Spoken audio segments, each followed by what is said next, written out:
I want to ask you about this. So President Biden is cutting his trip to Asia short. He's coming back home. He's got some domestic issues to deal with.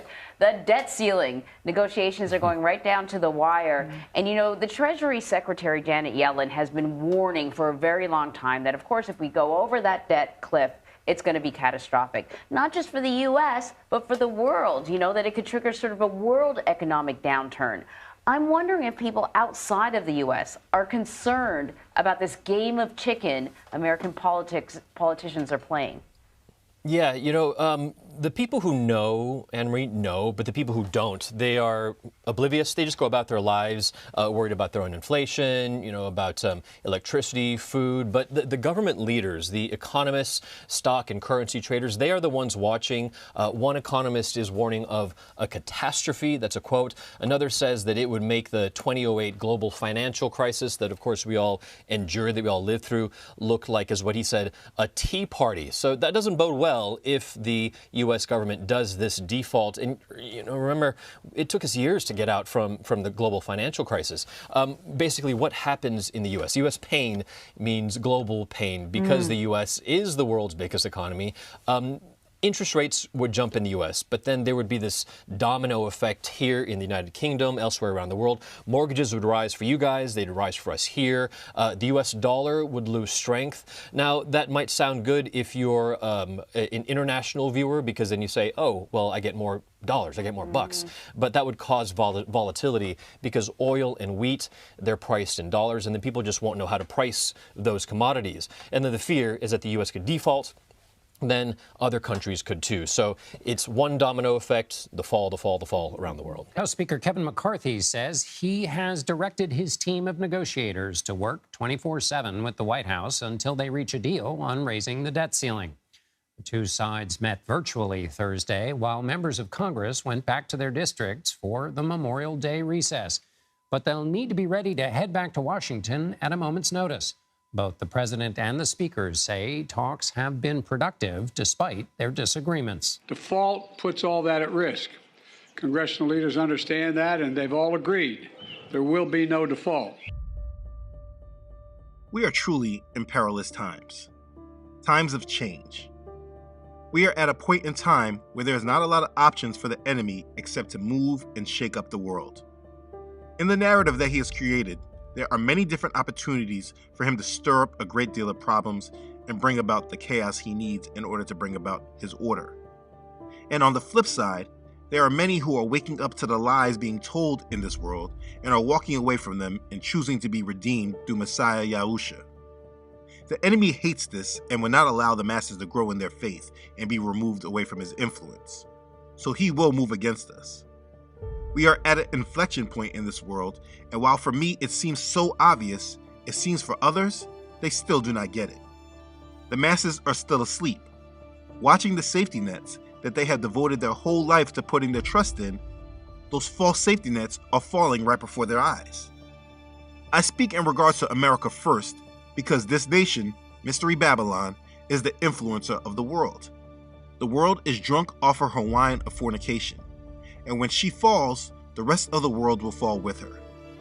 The world was designed in this way to work like this. And this is exactly what this nation was built for. The point I am making is that the people in this country are so asleep, focusing on their personal goals, trying to obtain this world and achieve their own personal desires, while also being so distracted by TikTok, Instagram, their streaming, NBA playoffs, etc., that they are not able to see how dangerous the times that they are in actually are. They are asleep, and they will be directed into whatever agenda the enemy has planned for them because they have not built themselves up for what is to come. The world is being prepared to move through chaos, and everyone wants to believe that they will be ready for what is coming. But there's something that most people do not understand about preparation. Though having resources in the beginning obviously can be helpful, having food and money is not the main currency that will get us all through what is about to come. Our wealth or power or class in society does not matter. Yahusha said himself, the meek shall inherit the earth. So what is to come will not be about our resources or our power or our wealth. This will all be about our faith and how we have built ourselves up to trust in Yah and his plan. And for the many that have heard these warnings, Many have deceived themselves, believing that they have prepared themselves for what is coming because they took the advice to prepare physically. But they ignore the advice about preparing spiritually and mentally. And unfortunately, they will not be ready. Now, I want to explain what I mean by all this in more depth, but I do want to provide more clarity on what is happening right before our eyes and what my expectations are for the near future. We have a known problem in front of us in regards to the debt ceiling. They have given us until June 1st, and this date is approaching very fast. I want to bring some clarity in regards to this debt ceiling crisis because as I listen to many people out in the world, there are not many people giving proper context of what all of this means. I hear many others that expect a problem, but many of these people use deceptive words like recession, which simply gives a feeling that we will have problems, but things will eventually get back to normal. I do not know the exact future of what they have planned, but I do know my enemy, and I know how he works is never clear. He works through lies, cover-ups, false narratives, and deceptions. This debt ceiling crisis is a problem, and we should all be prepared for what is to come from this. We just want to make sure that we are not following them down their narratives on the path that they are setting. So it's important that we all watch this from eyes of discernment and faith. So I want to talk about this debt ceiling crisis and what it is I expect and how it is I am preparing, in hopes that it helps many of you be ready for what is to come. Let's begin. Okay, so I don't need to explain that there's a problem with the debt ceiling. The news has made sure that we are abundantly clear about all of this. And if you're paying attention to this narrative, you know that Congress has until June 1st to come up with a deal. And over time, we have been in a roller coaster within this narrative of hope and then no hope. The main narrative is that the Democrats and Republicans are so separate and divided that they cannot come to a deal. And maybe by now, being that there are just days left before June 1st, they should be reporting as normal that they are coming to some kind of agreement. But I do not expect that they will reach a deal until the last minute, the last hour. So, about this debt ceiling, please be ready for both outcomes. Now, for me personally, I will admit that I do not believe that they will not pass any debt ceiling legislation. I don't see that being the narrative that they would actually put forth, because the collapse of the world because of them not raising the debt ceiling would have direct people that we could blame it on, and that does not allow other agendas that they have planned to manifest. So I am personally expecting them to come to some sort of deal, more than likely being short term, but I am ready for the consequences if they don't pass it. So let's talk about what happens if they don't. What does that mean? Let me say this clearly. If they do not pass the debt ceiling, then everything about this world will change dramatically fast. The United States currency, the United States dollar, is not backed by gold, oil, or any other asset. The United States dollar is backed by the full faith and credit of the United States government. It is backed by the faith of the world that the United States will pay its bills. Right now, the world runs off the safest asset in the world, which is considered to be the United States Treasury bonds. These are considered the safest asset in the world with little to no risk. When we reach the debt ceiling limit, that means the United States is not able to borrow any more money to pay its obligations. I think it should be common knowledge that the United States government spends more than it makes, meaning it spends more money than it receives through taxation. Every year, the difference between what it makes and what it spends is called the deficit. This deficit is currently projected to be at $1.5 trillion right now. In order for the government to make up the difference, they borrow money. And how they borrow money is through treasury notes. Countries, businesses, investors, and regular people lend the United States money relatively risk-free through treasury bills. If you have ever moved your investments to cash or money markets in your 401k, that's what you're putting your money into. Short-term treasury notes that are deemed to be relatively low risk. This is how the country borrows money. And so, if they actually defaulted on the interest payments on this money that they are borrowing, then obviously the faith and credit of the United States will be called into deep question. And then the price of everything goes up. What I mean by that is interest rates go up dramatically because people will want more interest for the risk of lending to the United States. And being that the Treasury is the benchmark for all other rates, interest rates on all other bonds will go up as well. And this will slow everything down in the world, causing a massive crisis. If they did default, it seems that they would be going by a strategy of civil war. It would be Republicans versus Democrats, obviously. As I listen to both sides of the political spectrum, it's obvious that each side are blaming each other. Once the effects of a default were felt, then this polarized division will spiral out of control, and there is a possibility for this narrative to go forward. So I am prepared for if they default. If they defaulted, this would not take me by surprise, and don't let it catch you by surprise either. Just be prepared for it. But again, personally, I don't believe that they would allow a default. This default scenario, in my opinion, is a little too easy to pass down blame, and they don't normally work like that. So I do believe that they will pass a debt ceiling deal at the final hour. Now let me be clear, that when I say this, I do not say this with the same blind optimism that a majority of the world has. This is why so many people ignore this whole situation, because we have been down this road many times over the past decade, and it's always drawn out. But in the end, they always come to make a deal. So people ignore it as political theater, because in truth, this is what it is. So people don't worry themselves with this because they believe that they will make a deal.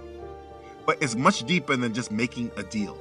It's about how divided and contentious this debate is, and how far it is drawn out that is the real narrative.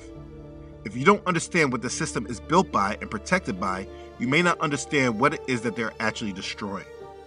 They are destroying the full faith and credit of the United States. They are destroying the credibility and dependability of the United States government and its leadership. So let me explain when I speak about the real narrative. What I mean by that is, though I do not believe that they will not pass any debt ceiling legislation, I do not think it will happen until the final hour or maybe a little past the deadline, and it will cause a stir up in the markets. What I actually expect next week is not a collapse scenario, but I do believe it is the beginning of the lack of confidence in our current economic system that will be the scapegoat for the chaos and collapse of the system that will ensue shortly after. Regardless, whether they don't pass the debt ceiling and they default, or they do pass some deal at the final hour, no matter what, it will cause problems, because our financial system is not backed by anything except the full faith and credit in the United States government. And the main thing that the United States government is making clear is that the world should not have faith in it working correctly, and there will always be a risk of them not paying their bills. What I expect after this weekend is that this coming Monday, there still will not be a deal. And because the markets are closed, because it's Memorial Day, there will only be 2 days left in the month. I expect when markets open up on that Tuesday, there will be tremendous market volatility, and fear will begin to spread more pronounced right after that. Once that fear and volatility has set in, then the narrative has been created and the job has been done, and has set the stage for multiple consequences. These are the consequences. First thing that we will see is that the Treasury rates will increase. People will sell off their bonds because of the risk, and when people sell off bonds, this increases the rate, the yield. So on Tuesday, start watching all the treasuries. The 2-year, the 5-year, the 10-year, and 30-year bonds will all go up tremendously. I will not be surprised to see the 10-year hit 4% by Tuesday. Second, the credit agencies will downgrade the United States credit. Look at this in the same way as if Equifax or Experian reduce your credit rating and what it would mean for you. Remember, this already happened once in 2011 with S&P, Standard & Poor's. This happened for pretty much the same situation that we're in right now. For the first time in the history of the ratings, Standard & Poor's downgraded the United States credit rating late Friday. The agency said it is cutting the country's top AAA rating by 1 notch to AA+. S&P said it's making the move because the deficit reduction plan passed by Congress this week did not go far enough to stabilize the country's debt situation. S&P first put the government on notice in April that a downgrade was possible unless Congress and the administration came up with a credible long-term deficit reduction plan and avoided a default on the country's debt. After months of wrangling and negotiations with the administration, Congress passed a debt reduction package at the 11th hour that averted a possible default, but that did little to change the outcome. The S&P said that in addition to the downgrade, it is issuing a negative outlook, meaning that there was a chance it would lower the rating further within the next 2 years. This action in 2011 had little effect because Fitch and Moody's, the other 2 rating agencies, they reaffirmed their highest rating of AAA rating for all debt that's backed by the United States government. But I would expect all 3 to downgrade the United States credit, and once this happens, Then we will see the narrative for economic chaos to go through. A downgrade of United States credit gives credibility for the increase in interest rates on United States Treasury bonds, because it is now saying that the full faith and credit of the United States is now in question. And if the United States wants to borrow money, they will have to pay out more interest for others to take the risk of lending them money. The majority of us have not lived in a world where the United States has not had AAA credit. They've had that rating since at least 1941. So a downgrade in their credit is a big deal. Now, other than those two consequences, you can also imagine a scenario where China, who once was the largest holder of the United States treasuries, now second to Japan. They're second because China began unloading their US debt some time ago. You could see and imagine a situation where countries like China and other BRIC nations started dumping United States treasuries because of the risk associated. This also will send shockwaves to the markets. I've long explained that we are in a debt bubble, and this is the major risk to the world economy. Once these shockwaves occur, then you will see the story shift to something else. Something else big would fail, and more than likely, it goes back to the banking crisis that we're in that has been quieted by bigger banks buying smaller banks, and all that noise has gone away for the time being. But the banking crisis has not gone away, and these banks are still troubled because of what the Fed has done with interest rates. That problem has not gone away. But the thing is that once a few businesses go under because of the economic turmoil that's caused by the raising of rates, both by the Fed and the debt ceiling issue, then it's a trickle down of debts not being paid, then the banks failing, and something popping the debt bubble. We are already seeing companies failing. Companies like Bed Bath & Beyond, they've been holding on for dear life for a long time now, but they were recently allowed to fail. Be prepared for store closings and layoffs to kick off in June and July. This debt ceiling crisis is like a snowball rolling down the hill, getting bigger and bigger. There are a few different scenarios that can be seen and should be expected within this whole situation, and none of it has anything to do with things fixing itself and the government getting their house in order. I mean, they are very clear that we should not be expecting this. Nothing is showing us that there's reason for optimism. I mean, look at who they made the face of our leadership, who our president is. And the fact that he is mentally incapacitated is not even hidden any longer. And by the way, I sit on the stand and it get hot. I got hairy legs that turn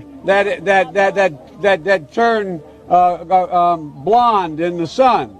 And the kids used to come up and reach in the pool and rub my leg down so it was straight, and then watch the hair come back up again.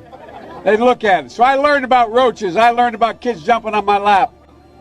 And I've loved kids jumping on my lap.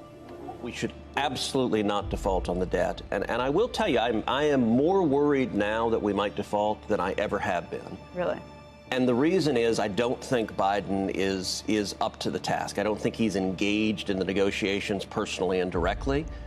I think they're talking and sitting and meeting every day. Yeah, it may be later than we want. His mental capacities are markedly diminished from even a few years ago.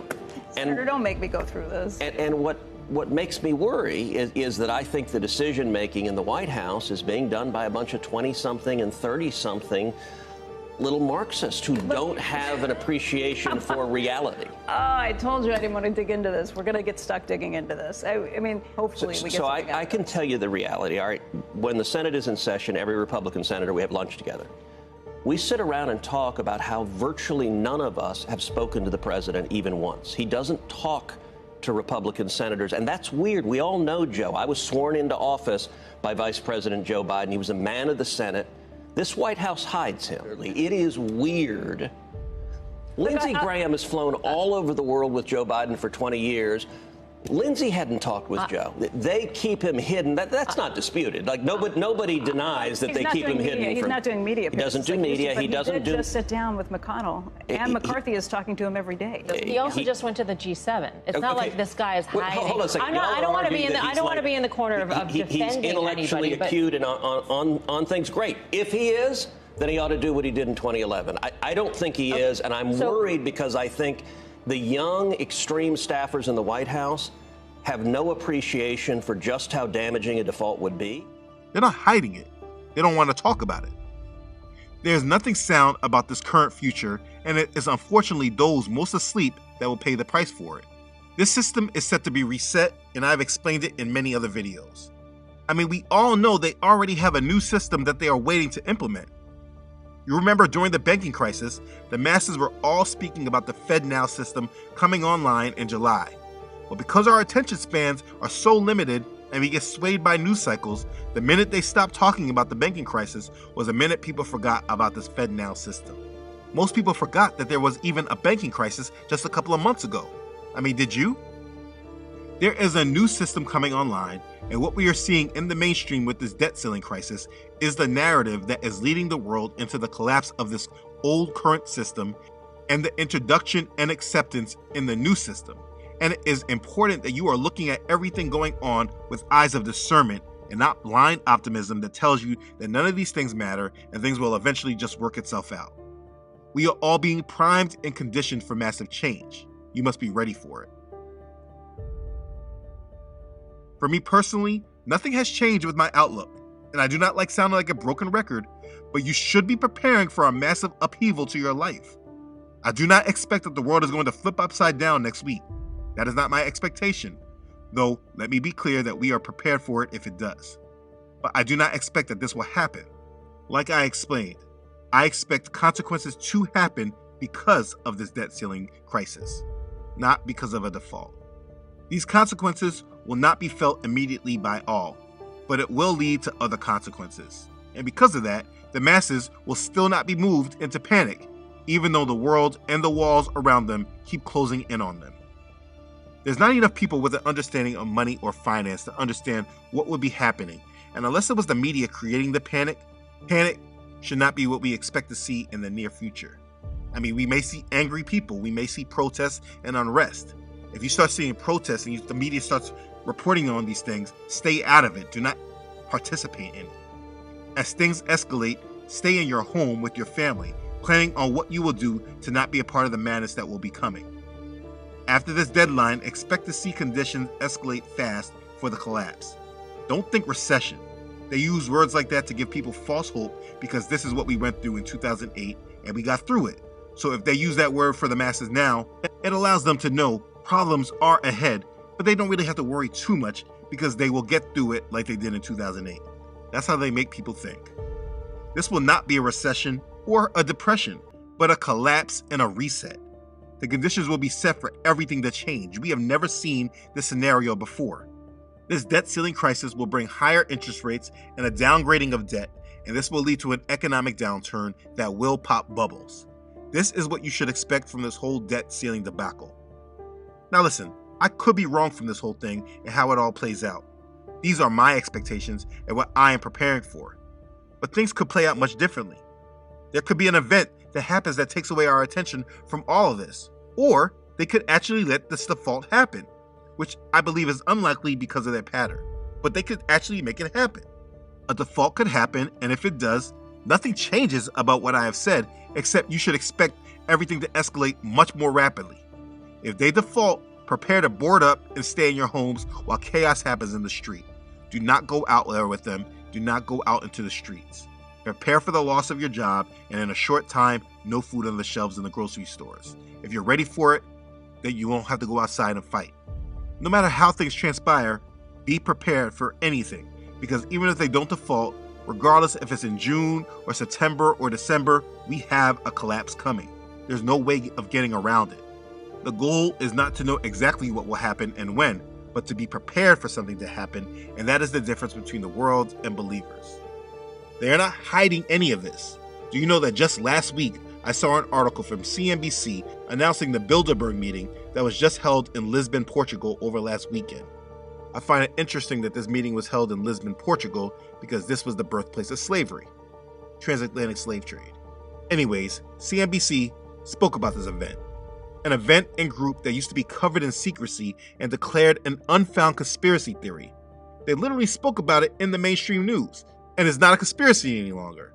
This group was founded by David Rockefeller in the mid-20th century to facilitate talks between the United States, Europe, and Asia.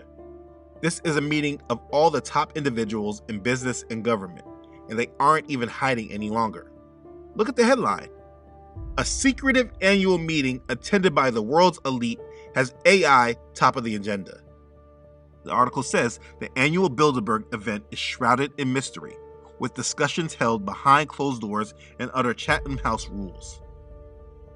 The tech titans will be joined by political heavyweights including former U.S. Secretary of State Henry Kissinger, NATO Secretary General Jens Stoltenberg, and Ukrainian Foreign Minister Dmytro Kuleba, for a range of discussions spanning international relations, trade, energy, and finance. All in, around 130 participants from 23 countries are set to attend the private meeting, a similar number to previous years.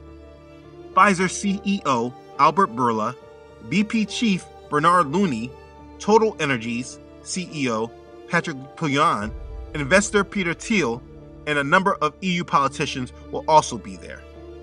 The three-day event, which this year runs from Thursday to Sunday, is shrouded in mystery with clandestine talks held behind closed doors and subject to Chatham House rules, meaning the identity and affiliation of speakers must not be disclosed.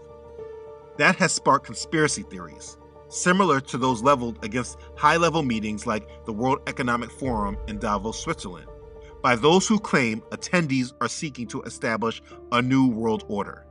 However, the event's organizers say that the discreet nature of it is allowed for greater freedom of discussion. Mind you, this is CNBC. This is their article. So what is on the agenda in 2023? Key topics up for discussion at this year's meeting were published by its organizers on Thursday, giving an insight into what it deems the most pressing issues in global affairs. AI, banking system, China, energy transition, Europe, fiscal challenges, India, industrial policy and trade, NATO, Russia, transnational threats, Ukraine, United States leadership. There it is. And this is the reason I brought it up. Look at what is at the end of this list. Well, first, all the countries listed as topics are countries either in war or currently war is being provoked to be in the near future. They don't list anything specific about the countries that are pressing issues except for when they get to the United States. And they tell us it's about its leadership. They discuss United States leadership because we are about to enter a world where the world is not looking for the United States to lead, but to move away from leadership. Notice that they are also talking about the banking system. They are not making it a secret that the plans for tomorrow are being discussed today. Again, this was an article from CNBC. If you are not mentally prepared for what they are doing, they have a plan for you to direct you down the path that they need to lead the world down. And it's up to you to decide if you're going to follow them or follow Yah. It is important as we move forward during these times that you are moving according to reality and not according to the world that you want to believe in. I am not telling you to quit your job or quit school and give up on your life, but I am telling you that you need to make sure that you are living your life with regard to the Most High and make sure that you are living for His will and living according to what He desires for you. For many of you, if you devoted just half or even a quarter of the time you have given to your secular career goals or the amount of time you have given to social media, can you imagine how much closer you would be to the Most High if you gave Him that time? If you're not ready for what is coming, that will be on you. What is coming will separate those who have true faith and trust in Yah in their hearts from those who say it with their mouths but don't truly have it in their hearts. This is not a game, and too many people believe they have faith, but when trial and tribulation comes, they run in fear and doubt, and you cannot operate with that mindset in this coming season. The first thing people need to do is live in reality and understand that the world is not going to get better. You can ignore the world all around you all you want. That's your choice. You can act like these events aren't forming and that these risks are not even there. But that does not change anything about our reality. It just affects whether you are ready for what's coming or not. Last week, I spent a great deal of time explaining the strong delusion. And it is this delusion that has the majority of the people distracted and unaware. Because the mainstream wants people reactive and not proactive. They will only tell you and let you know that there is a problem when the problem is at the door and there is little for you to do to shield yourself from it. You cannot operate in this way. Please know and understand this clearly, and I know this may be hard for some of you to hear. If you have all these big goals that have to do with how you are going to obtain this world, you have wasted your time and you will not be ready. This world is changing. And if you're not ready for that change, you're done. If you are ready for the change and planning to adapt and assimilate with the change, you're still done. The only victors will be those who have found their true rest in Messiah and are all about living according to Yah's will, and they have made his kingdom their priority. I mean, I get it. I get that we have to live in this world and we have to work in it. But that does not affect how much of a priority we make Yah's kingdom for our life. Because when you're living for his kingdom, you are living in an expectation for change, and you trust that he will see you out of it. I'm not talking about blind optimism that falsely tells people that no matter what, you're going to be okay. That is not true, and you should not let those thoughts deceive you. Everyone will not be okay. Are you prepared for what the collapse means for your job? Listen, many of you probably won't have one. Your education, also, it doesn't matter. They are planning to replace you with artificial intelligence. You have to deal with that and understand there's no way of getting around it. Your money you have saved does not matter. This debt ceiling crisis is all about severely reducing the value of it. I mean, nothing about today will matter tomorrow, and it is important that people come into this reality now. This is not fear-mongering. I've made many videos providing concrete evidence of this, but I base this from what the leaders of the world have currently been saying. The same people who go to these secret meetings like Bilderberg, they also write books about what is coming too. There is so much to the agenda, and I have spoken about it in multiple times in different videos. There is a massive agenda leading to a great reset that will lead to a new world order, and you cannot escape it if you are not devoting your life to Yah. They plan to move everyone by fear and desperation, and you can imagine how that will go for the high percentage of people that will be completely blindsided and don't have a clue about what is coming. They're going to be led into deep problems. I mean, most of the younger generation don't even really understand about this debt ceiling crisis and that it's really a big issue. But for those of us that at least know about what is coming, we are not asleep, so we can make sure that we are not being guided by these false ones. When I see all these agendas forming against us, I instantly go back to 1 Thessalonians chapter 5 when the Apostle Paul is talking about the day of Yah. And though I do not think that what will happen is that day, in my opinion, what he says still applies. But concerning the times and the seasons, brethren, you have no need that I should write to you, for you yourselves know perfectly that the day of Yahuah so comes as a thief in the night. For when they say peace and safety, then sudden destruction comes upon them as labor pains upon a pregnant woman, and they shall not escape. But you, brethren, are not in darkness, so that this day should overtake you as a thief. You are all sons of light and sons of the day. We are not of the night, nor of the darkness. Therefore, let us not sleep as others do, but let us watch and be sober. For those who sleep, sleep at night, and those who get drunk are drunk at night. But let us who are of the day be sober, putting on the breastplate of faith and love, and as a helmet the hope of salvation. For Elohim did not appoint us to wrath, but to obtain salvation through our Adon, Yahusha the Messiah, who died for us, that whether we wake or sleep, we should live together with him. Therefore comfort each other and edify one another, just as you also are doing. That's 1 Thessalonians chapter 5, verses 1 through 11. You see, the difference between us and everyone else is that we are not asleep. We are not in the dark. These things will not come upon us like a thief in the night.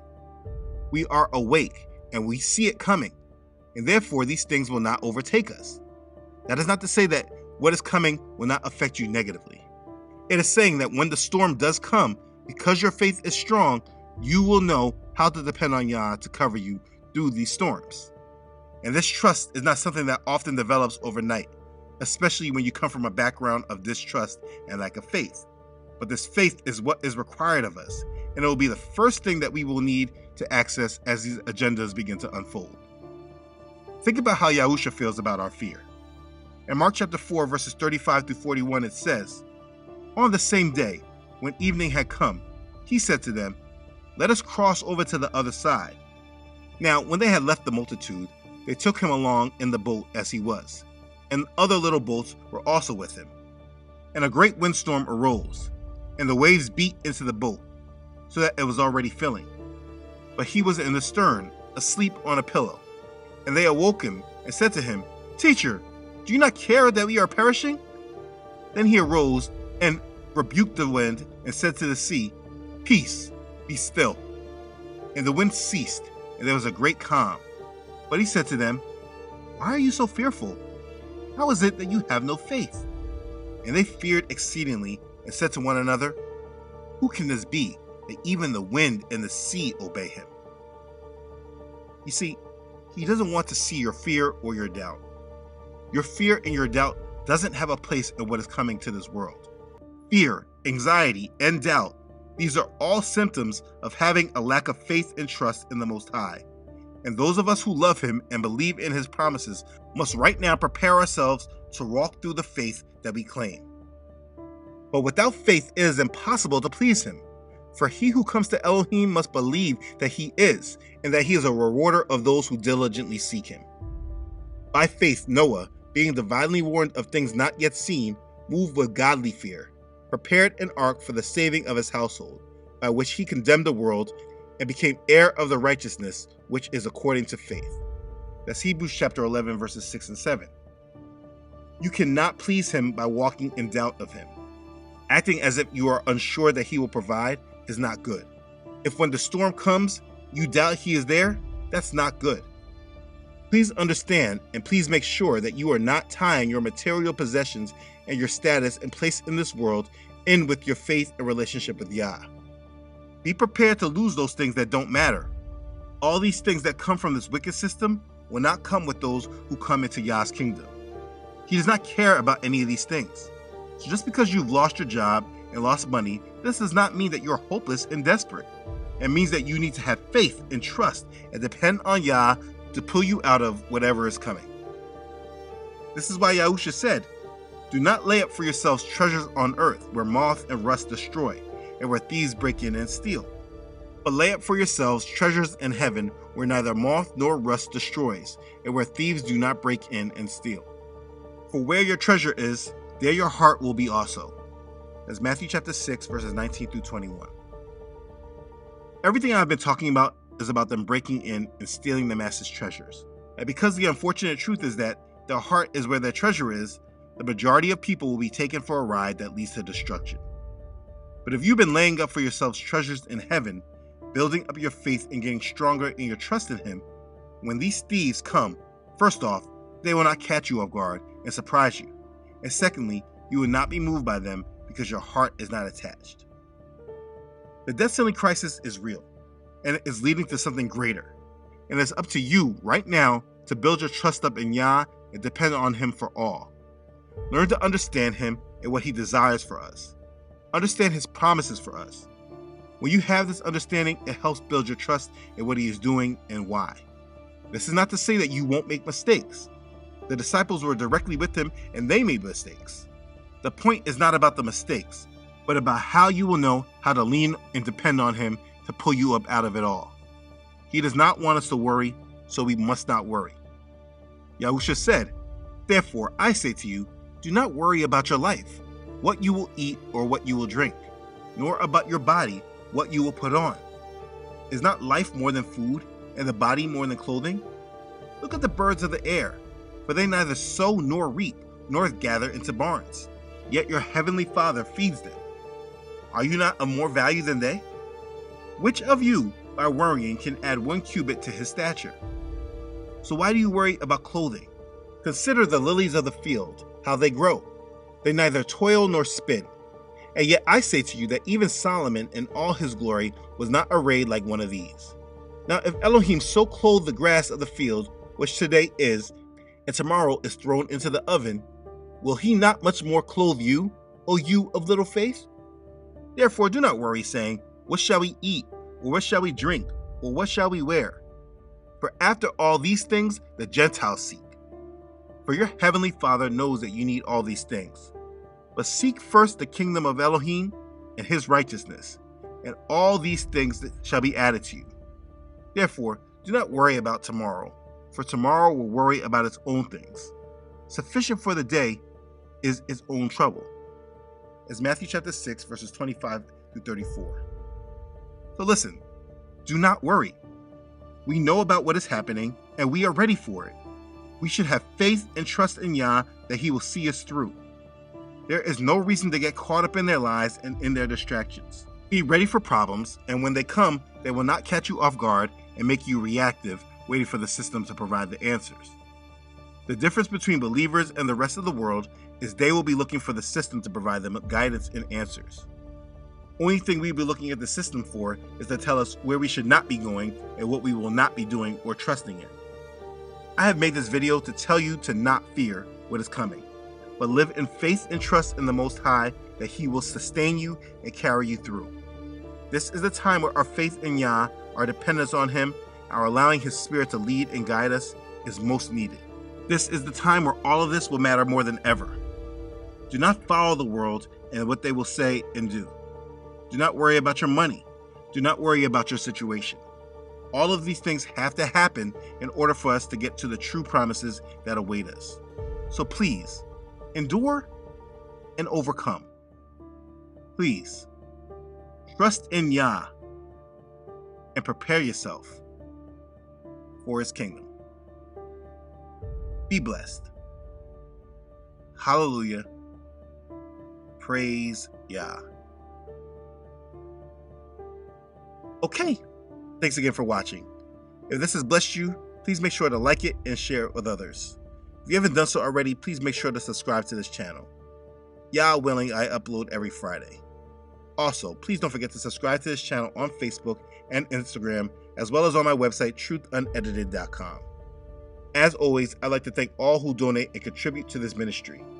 Your donations are truly a blessing to this ministry, and they help very much. Thank you for your love and support and letting our Father use you. You are truly a blessing, and I really appreciate your support. Be blessed. Okay.